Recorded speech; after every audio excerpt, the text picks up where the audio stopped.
How to prepare going into year 13 to get that A star in A-level economics. Going from year 12 to year 13 economics is quite the jump, but not because of the reasons you're thinking as a student. Students will look at the difference in content from year 12 to year 13 and realise there's quite a significant jump, and I appreciate that.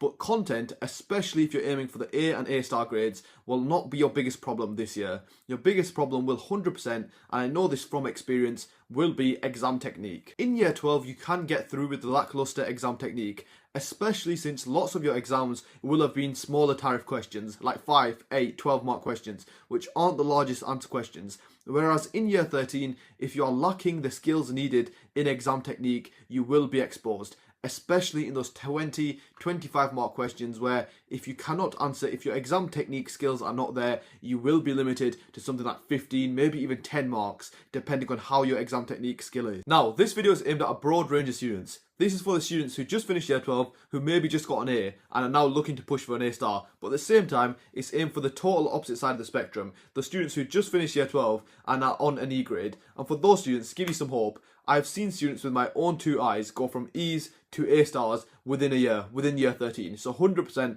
it is still possible, especially if you put the work into the right areas. But let's get started with it. Let me show you a few tips to start this transformation. First, and one of the most important parts of economics, is content mastery. There is no exam technique without content mastery. Content mastery is the precursor. Why is that? What is exam technique? One of the biggest skills in exam technique is step-by-step, detailed chain of analysis.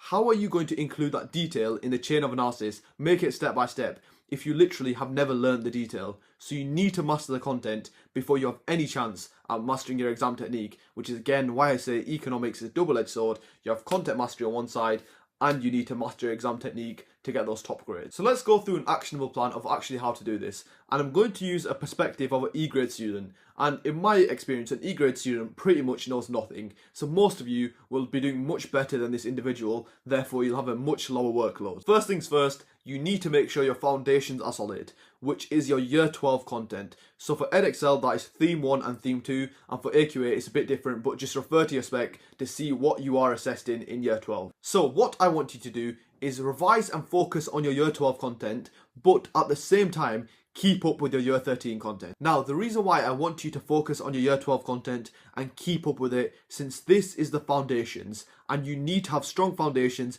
to be able to learn more content. As for example, if you're doing Edexcel, you will be moving on to theme 3 for microeconomics. And one of the biggest topics in theme 3 is market structures, so monopolies, oligopolies, etc. Now, your ability to initially understand this topic will rely on your foundations. It will rely on how well you know your year 12 content. And the reason why I'm emphasizing this topic, same for AQA, market structures, is that it's an extremely high yield topic, which means it comes up, it carries lots of marks when it comes up in the exam, and that will be in your real A-level exam. So we want to make sure you understand this topic right from the start, so over the months till your A-level, till your actual A-level paper, you can build that understanding, build that depth of knowledge in this topic area, and also build the exam technique in that topic area. Now, with regards to AQA, the transition is definitely a lot smoother, as you are just kind of adding details to the concepts you learned in year 12, but again, it is still essential for both exam boards to make sure you prioritize and keep on top of your year 12 content. Moving on to a few more specific tips. Now, the biggest one has to be diagrams. Now, I do not want you guys to treat diagrams the same way you treated them last year. Now, when your teacher presents you a new diagram this year, I don't want you to just be able to parrot fashion learn it, so you're just able to recall the diagram. I want you to focus on developing understanding, a depth of understanding behind the diagram. One of the main problems students and parents come to me with is that their son, their daughter, is trying to focus on exam technique, they're trying to develop their essays, but they just cannot write a long chain of analysis. They just have nothing else to write. And one of the main causes of this problem is lack of depth of understanding of the diagram. Diagrams are absolutely essential and they drive your chain of analysis, but if you just know how to recall the diagram and don't fully understand the diagram, by understanding the diagram, I want you to know what these curves So you've labelled the curves, but what does that actually mean? For example, in the market failure diagram, when demand equals MPB, what does that actually mean? Then you need to know, one of the biggest skills is how to manipulate the diagram correctly. For example, if there's an increase in variable cost, how do I show that on a cost revenue diagram? Then understanding how to use this diagram in your chain of analysis, how to incorporate certain aspects of the diagram to drive that chain of analysis. And this is the exact thing most students are missing, and the reason why your chains of analysis are so short when you come to practice exam technique. And of course, every year, those A-star students I work with, they have a great depth of understanding of the diagram.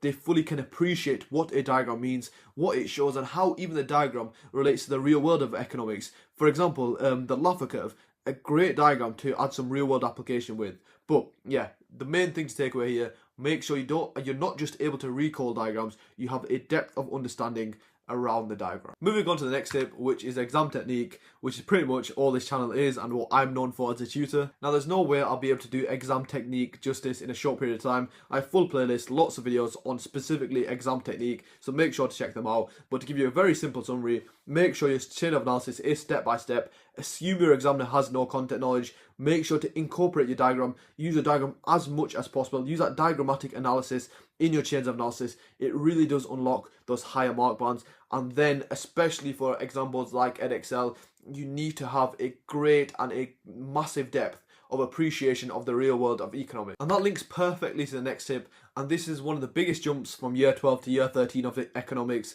the depth of application required. What you need to realise is most students will walk into that A-level economics exam and they'll have a decent grip on the theoretical understanding of the content knowledge in A-level economics. But the thing that differentiates those students from the top level, the A-star students, is that the A-star students, they also have a good depth of theoretical understanding of economics, but then they're able to use that theoretical understanding and also link it to real world scenarios. So they're able to link the theory to where it has happened in the real world. Thus, the A-star students have a massive depth of appreciation of the real world of economics. And there's two main commonalities I see between every single A-star student I've ever tutored. One of them, which is beside the point, which is planning. So the top level students always plan their essays. Another thing is that they have a really good appreciation of the real world of economics. Like for example, have a look at your exam board. If you do Edexcel, have a look at some of the past papers. Look at that section C, those last two 25 mark questions. What does some of those questions end with? They say refer to an industry, refer to a country of your choice, refer to a developing country of your choice. And if you're not able to present an example, a scenario of an industry, maybe that's a car industry, energy industry, if you're not able to present a good justified case study almost, you will be scoring nowhere near 25 out of 25. You will be very likely limited to the lower end marks, something like around 15. So you need to know these in-depth fact files. It's one of our biggest emphasis in year 13 in our live classes, since it's of so much emphasis by examiners. And 100% it is massive emphasis for Edexcel, but same for AQA. If you look to your section B, so the part of your A-level paper where you have no context, you are expected to show your real world application in this section, since you have no context to support it, and you still need to present application. But honestly, those are some of the highest yield tips to get a really good start to year 13. If you would like some more one-on-one support from me, click the links down below, and any questions you have, do make sure to leave them in the comments. And if we don't meet again, best of luck in year 13.